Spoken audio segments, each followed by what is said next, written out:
Do you want to start a business, but you're not really sure where to start? We're going to talk about that today. Welcome to Allie on Life, where I have invited you to join me on my crazy business journey. Thank you for coming along.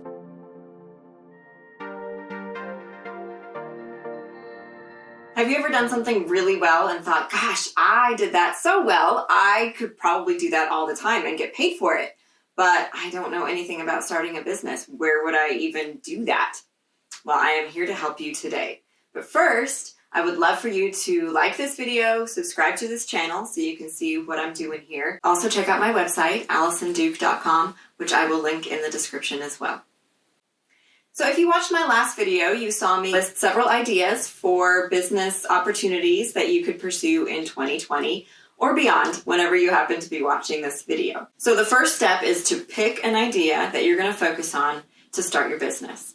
Once you've picked an idea, you kind of want to test the waters. Start talking about it to people. Now, I will warn you, if you talk to friends and family about this business idea that you want to start, you may get some mixed reactions, and that's okay. There may be people who are just 100% gung-ho. They think, yes, you would be great at that, and you should do it because that would be amazing. But there might be some other people who are like, oh, can you really make money doing that? Is that even worth trying? Why don't you get a real job? Maybe adjust your idea a little bit. But if you're getting a lot of responses of like, yeah, that sounds great, you should totally do that, you may have a good winning idea there. Once you've picked your idea and you've tested it out a little bit and you feel like it's something worth pursuing, the next step is to figure out what you don't know. That's right.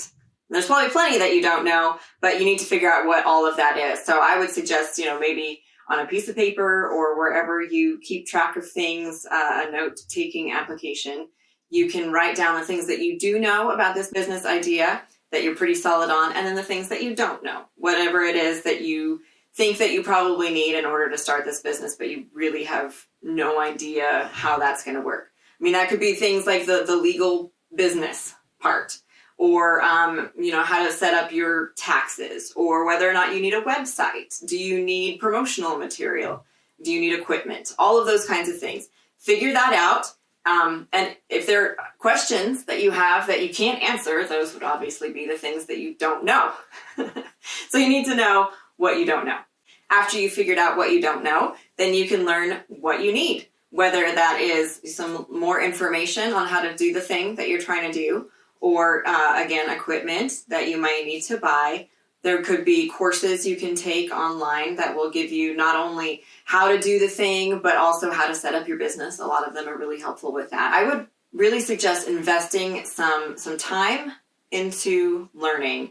And you can get really caught up in learning. I mean, I did for a year and a half at least, which is probably too long. But there is a legit step in learning the things that you don't know how to do, and putting a little bit of money into that if you have that option as well. And speaking of money, one step in there is that you need to make sure that you're funded. There is a cost to doing a business. Of course, you want to make money. That's why we're doing business, right? I mean, we want to help people. We want to provide services to the world. Maybe we want to provide beauty or entertainment to the world. There are lots of reasons why you start a business, but if you're not making money, you don't have a business. So obviously you want to make money, but you might not have the money that you need to start out with, or you might not know exactly how much money you need to start out. And it depends on the business that you're looking at. But for example, if we're going to take a freelance writing business, which is one of the businesses that I'm working on, it's not a huge cost to get started, but there is a little bit of a cost. If you decide you want a website, you need to pay for that, the hosting, for the design, for all of those things.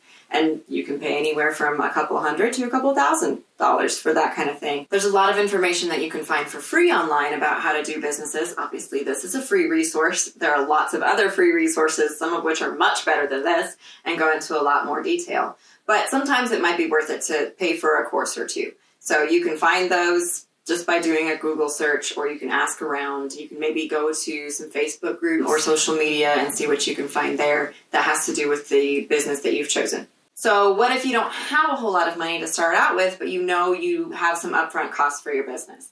There are a couple of approaches that you can take for that. I mean, typically or traditionally, I guess, people have gotten a loan, maybe from a bank, maybe from a family member. You can use a credit card, although I recommend doing that with extreme caution, and having a dedicated card that you only use for business expenses so that you don't get confused with your business and your personal expenses. If you have someone who really believes in what you're doing and has some money that they can put toward that, you can ask. Maybe they'll offer in the vetting process. That would be a really good indication that you're onto something that you could really start. Me, for example, I don't have a whole lot of extra money to throw around. My husband doesn't have a job that pays a whole lot of money, although we certainly get by, but we don't just have extra for pursuing little personal hobbies or businesses or things like that. And so I was blessed because my parents gave me some money to start out. There's no shame in that, in my opinion, because it was something that I needed and it was something that was available and they offered. Make sure you have the money that you need up front, because you don't want to get into something and then realize, oh, I don't actually have the means to pursue this. Some businesses can be really expensive. There's a lot of expensive equipment that goes into maybe photography or other different freelance kinds of things that you can do.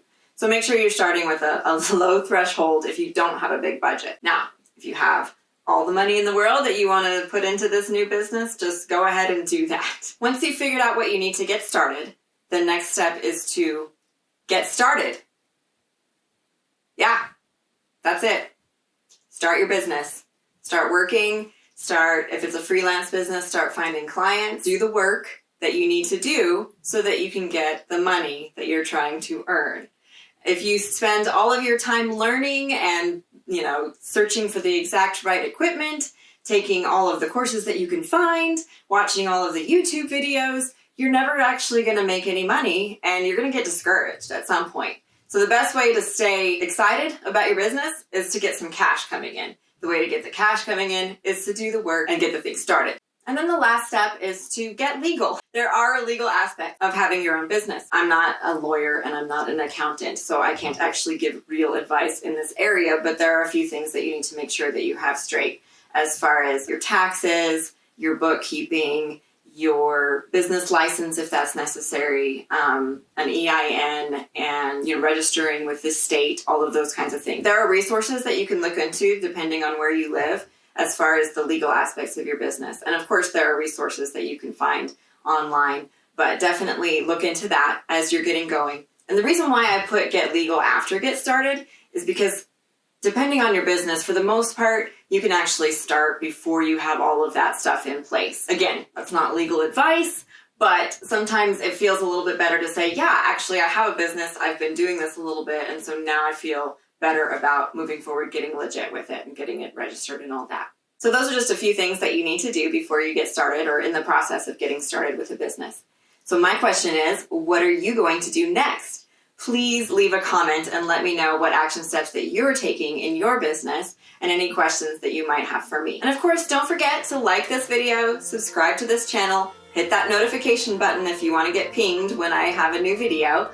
And thank you so much for watching. I will see you next time.